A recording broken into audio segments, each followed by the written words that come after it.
emotionally and physically challenging.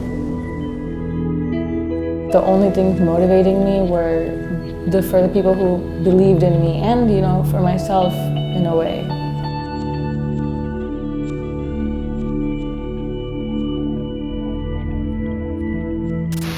I was actively involved in Save the Child, the foundation, and Vennela is an active volunteer as well. So it all started when we wanted to take up some challenge and we wanted to raise funds for Save the Child organization. We were trying to explore, so we asked her if she would be interested to go to Mt Everest Base Camp to raise funds. She did not hesitate, she just said yes. I don't know what was running in her mind. I was shocked. I didn't think that my dad would come up with such an idea. I know he comes up with some different things, but this is really out of the blue, not normal, I guess.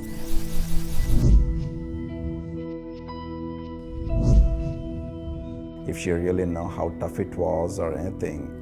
So then I started exploring what was it and how to go and what about, but realized it's not going to be so easy. So it started as a conversation. She has been asking me, hey, when do we plan to go and what is the next training or what exactly we are supposed to do. That's where my interest, she has pushed me to a point that, yes, I had to take it further and I was trying to explore. I took up this challenge in order to empower the girls and, inspire them, because this small thing could, inspire a lot of girls and maybe push themselves to do something out of their way. Kind of like a chain reaction. If I help people, they'll help other people, and it just keeps going.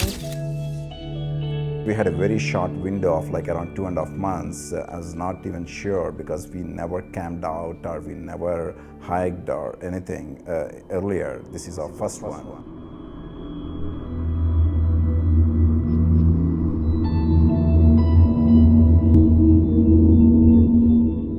We started our preparation, doing every day, running, jogging, fitness for going around for 5 to 6 miles every day, and weekends hiking in nearby parks. Okay, me and my dad, we used to kind of argue because I would want to go faster. I would think it's useless because my mindset was it's going to be so easy because the videos that I saw, everyone was having so much fun. It was like a movie.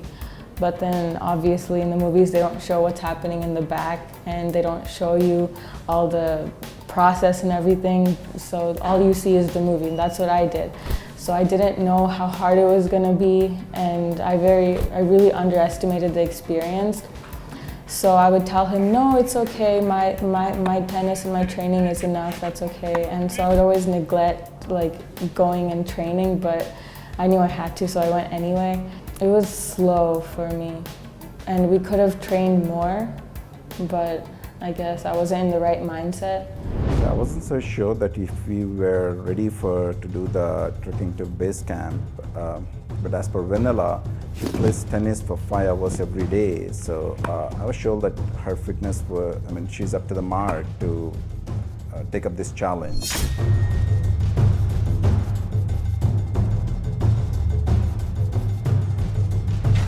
The reality is we did not really anticipate the tough how it was. So if you ask me, are we well prepared? Not really.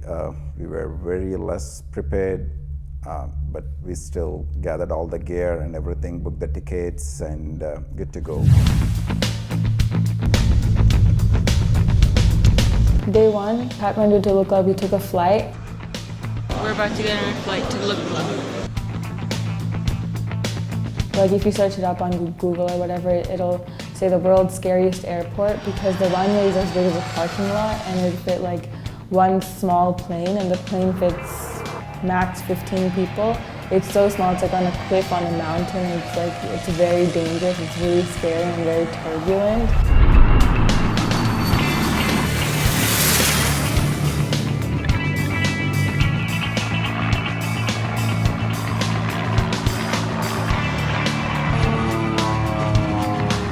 We got off the flight in Lukla, and then we trekked from Lukla to Padang, which was our first lodge, first day, and that was pretty easy. We were hyper and everything. It's like the first day of school, like you're so excited, I'm gonna meet new people. First day was easier than every other day. We were really energetic. We were like, this is gonna be great. Yeah. Follow this place, the mountain.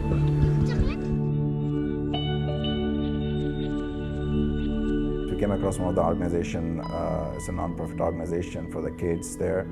We met them, we saw like around small kids, like 5 to 7, 8 years kids, around 16 of them on the hill. There are like a couple of people who take care of them. They are underprivileged kids who does not have funds or anything. They educate them. My name is Vennela.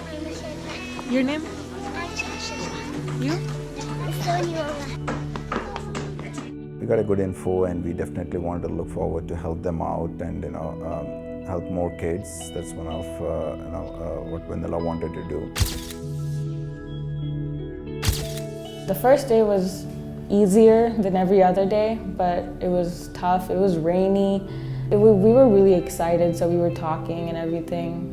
We had a lot of conversations, and we spoke about so many things, about the nature, about the Mt Everest, and we are always interacting with the Sherpa, who is our guide, asking several questions. Vennela was been after him, like asking each and every details, like okay, if I have to go to the Everest summit, then what am I supposed to do? How do I get trained? There's so many things that we tried to understand.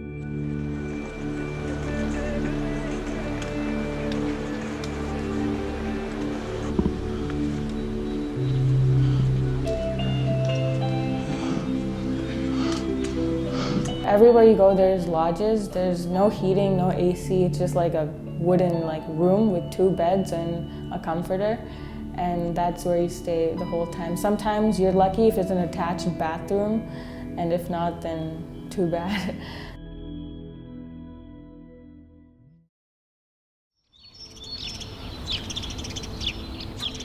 The second day was padding to Mt Bazaar. Today is the second day we're starting and we're gonna go to Namche. That was really tough. Not altitude-wise, not sickness-wise, just physically, our legs started hurting, our back was hurting, and things like that. But the views and everything was amazing.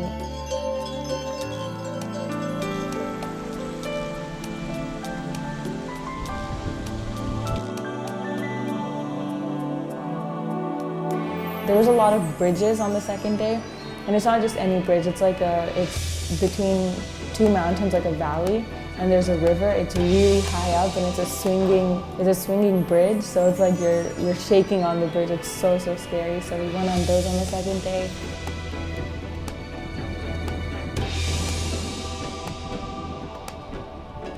It was really long, and it was said to be the longest and probably the hardest day of trekking, which in my opinion was wrong, because we weren't in so much altitude. We were going higher in altitude, but not enough where you could get sick.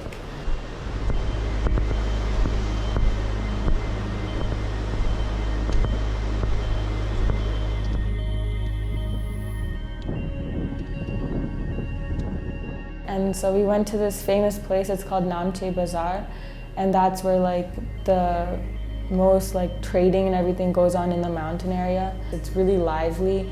There's there's bakeries, there's massage areas. It's a pretty cool place. So we stayed there 2 nights.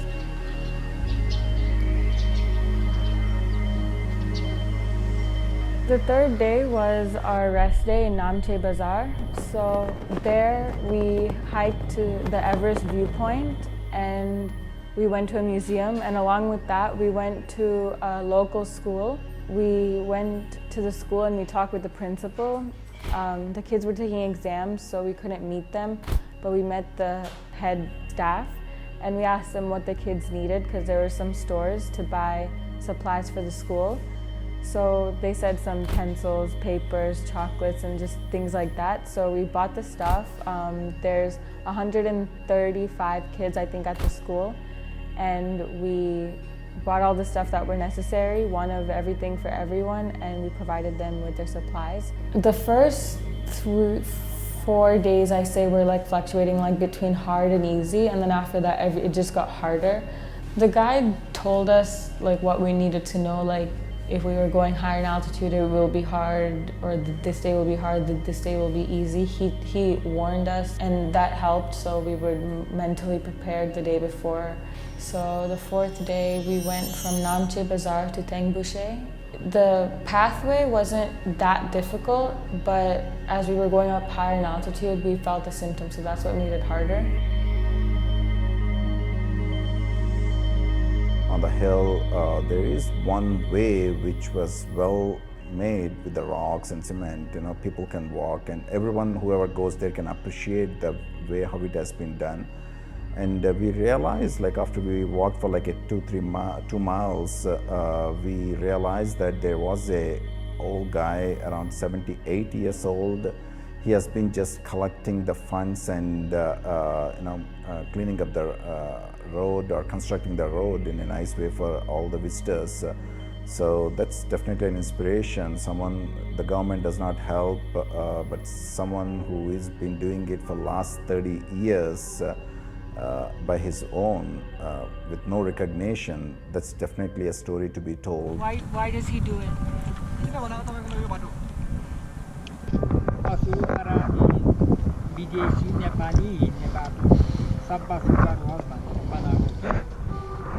enough to for all the people, all the country. It was him and 2 other people built it. The best part is like what we learned, he did it like no support from the government and no like nothing but donations from people, and he did it for his own satisfactory. Like that was like, he built the entire way, or else it would be like rocky and so dangerous, more dangerous than it is already. So like thank you so much.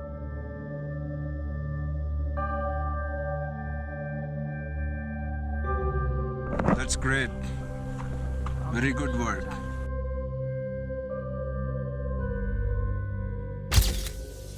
That was amazing. Like, it was such an inspiration. Like, if he can do that and build the whole way, why can't I trek on the road he built, you know? So that was the 4th day. That was the most important thing.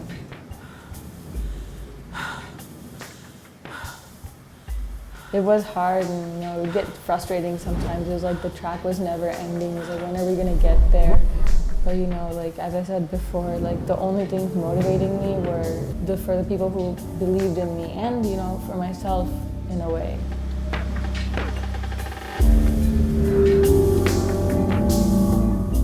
The 5th day was Tengbuche to Dingbuche.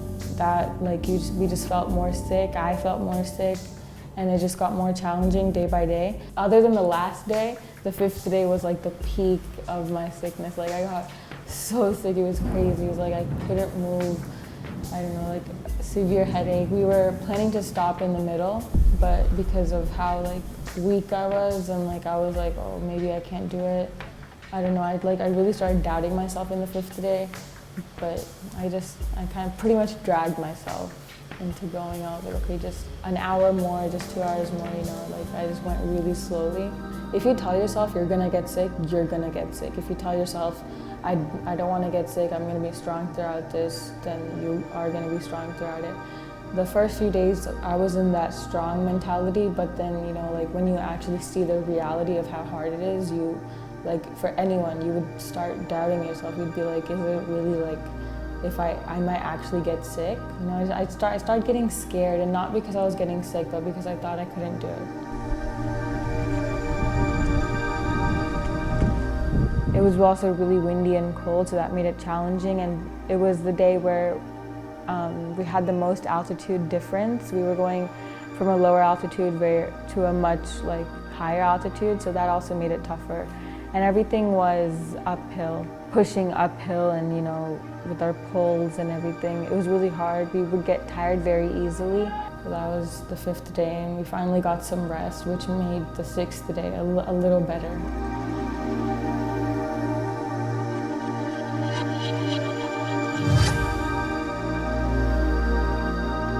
The 6th day, I thought it got better, Dingbuche to Lobuche, the first part, but like towards the end, just like it was so tough just because like we got higher and higher in altitude, and I think that was the second toughest day after the last day. I better sleep every day. Like I normally sleep at like 10:30, and we had to sleep at 6 because we just needed enough rest, and we had to wake up early in the morning. And every day was like we would be so happy to sleep.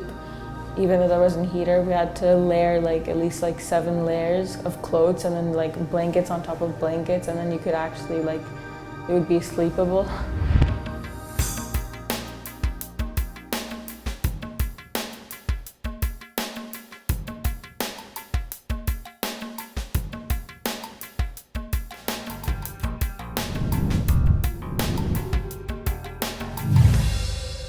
The 7th day was Lobuche to Gorakchep. That was also really hard, you know, like my head felt like it was gonna explode, like severe headache and dizziness and poor appetite, like no energy. Mentally and physically very hard day because I just kept getting more sick, and I didn't eat anything the night before because of the poor appetite, because I feel like if I did I would throw up.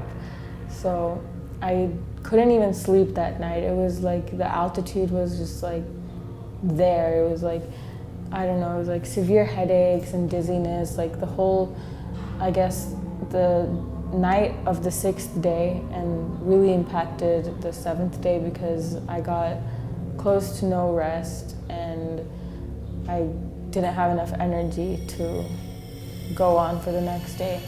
So we did go on, and that day we were supposed to go to base camp. We were supposed to finish it off that day, but we were too late.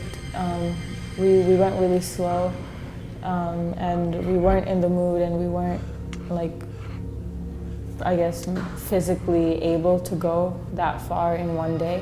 So we stayed there and we went on this mountain called Kalapatar. It translates to black stone, I think. It's not something you have to do, but if you go on there, then you get a nice view of Everest.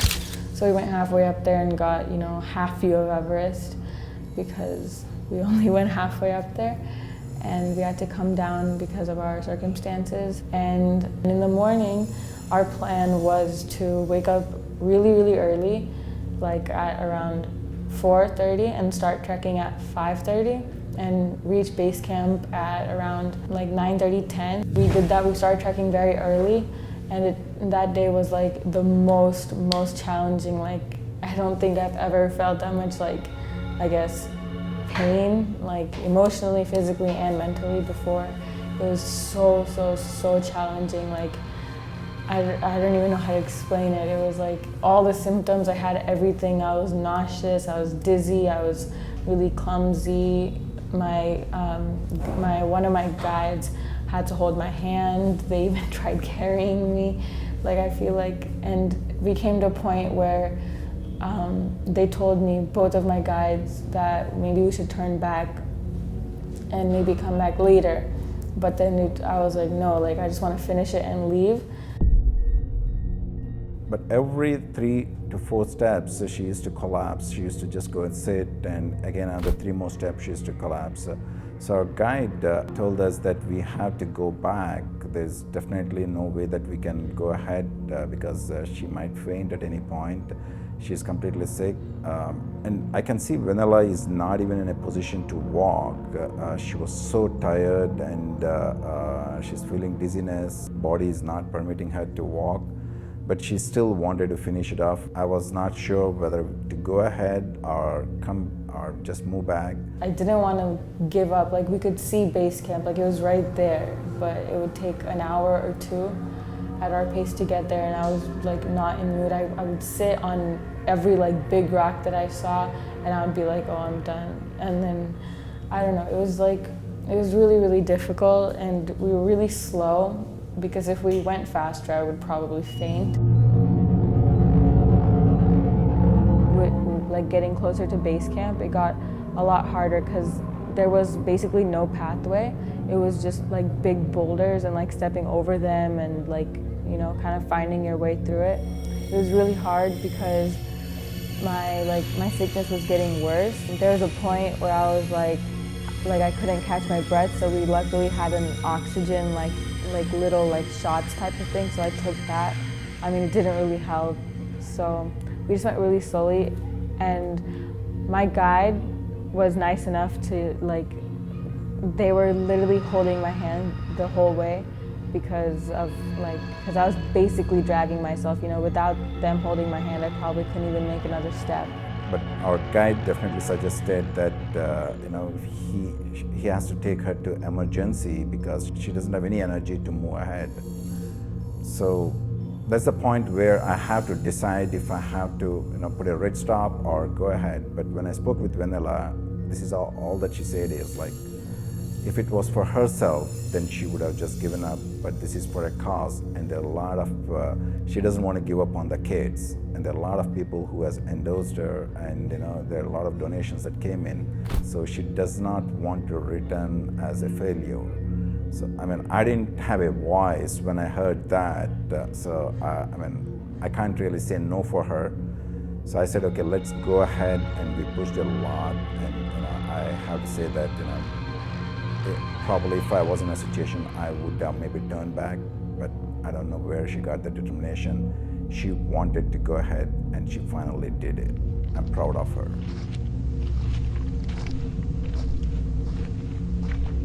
My guide was so kind. He gave us the idea because he had some friends and family staying at base camp, so he went there earlier or faster than us, and him and 10 other people made a helipad for us, so instead of coming back, we could just go straight from there because of how like such a bad shape we were.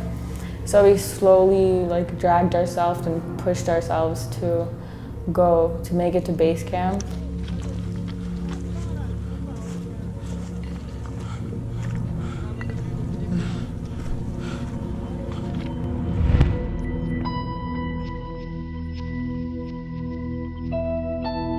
I guess like when I got there, I was happy because I was done, but like I really didn't have any emotions. Like I know it should have been like a proud moment for me and like a wow, I did something, but it was like I was in such bad shape and no mood to even feel anything. I got there and I was like, oh my God, I'm done. Everything happened like just like that. Hi, I'm Vennela. I'm 14. I'm a volunteer at Save the Child Foundation. And recently I took on this challenge to hike to Everest Base Camp in 9 years. So I want to thank everyone who supported me and all the people who donated to this cause. It was just really challenging, and like when I look back at it, it was like I feel proud that I got through that and I made it to base camp without giving up. That's what I'm proud of.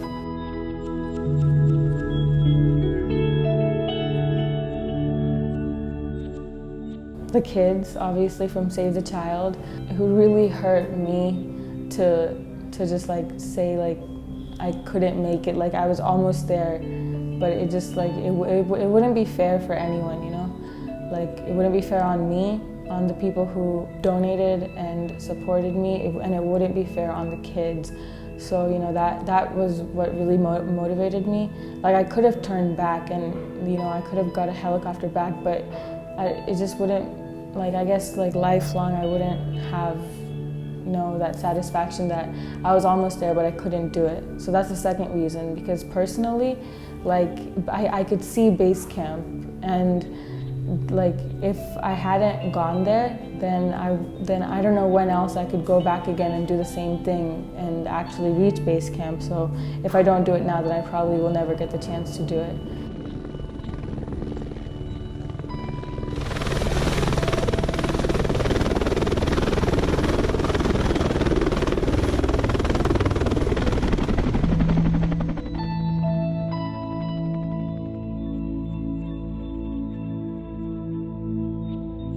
I know that I underestimated the experience, and maybe if I hadn't, it would have been a little bit easier on me.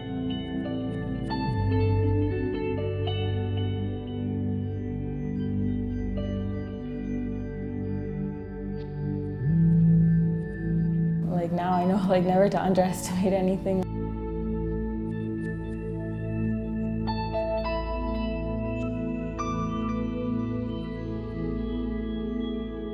it would be for the cause to fundraise for Save the Child, and specifically for the girl child, for PARI. So that just made it even more motivating for me to do what I did.